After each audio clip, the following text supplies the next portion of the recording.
I was thinking about how Christians have essentially hijacked the Hebrew Scriptures and completely twisted and distorted it into an entirely new religion. And I was just wondering whether this has ever been done previously from a historical point of view.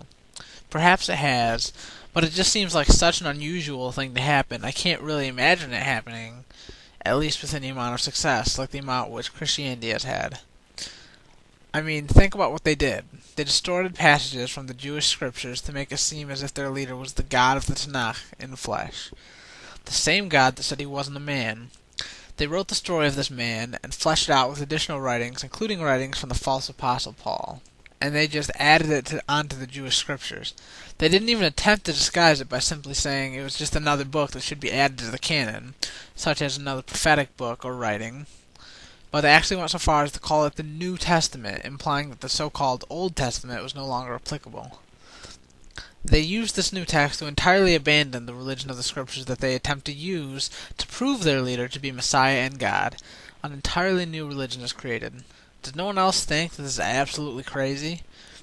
The weirdest part is that they don't even get rid of the scriptures they hijacked. They just try to interpret them in a way that no one has ever interpreted them in the many centuries that those scriptures have been in the hands of the Jews.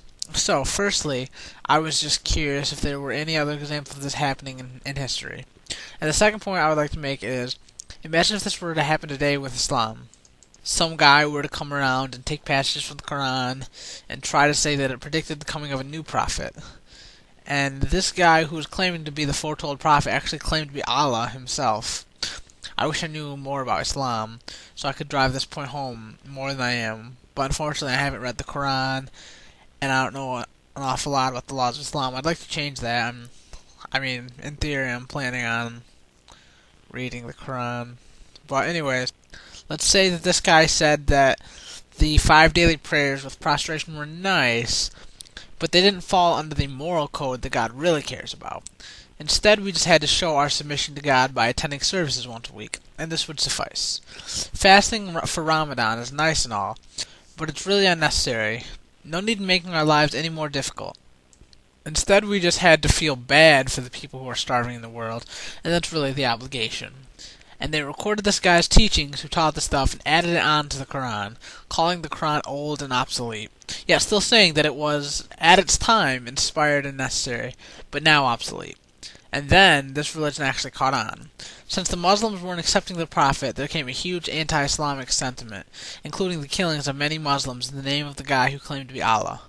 This is essentially what happened with Christianity, and if any of this were to happen with Islam, Muslims would freak out, and they would probably riot, and people wonder why Jews get so frustrated with Christian missionaries and what they do. Imagine if some group distorted your scriptures and tried to convert your people. You'd be pretty upset too.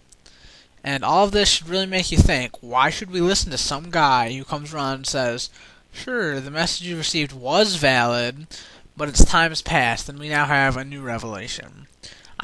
What's to stop anyone from doing this and having the process repeat over and over? See Jesus, see Muhammad, see the Mormon faith, see the Baha'i faith, and when a Christian sees why he doesn't accept Muhammad or Joseph Smith, and then this is why Jews don't accept Jesus.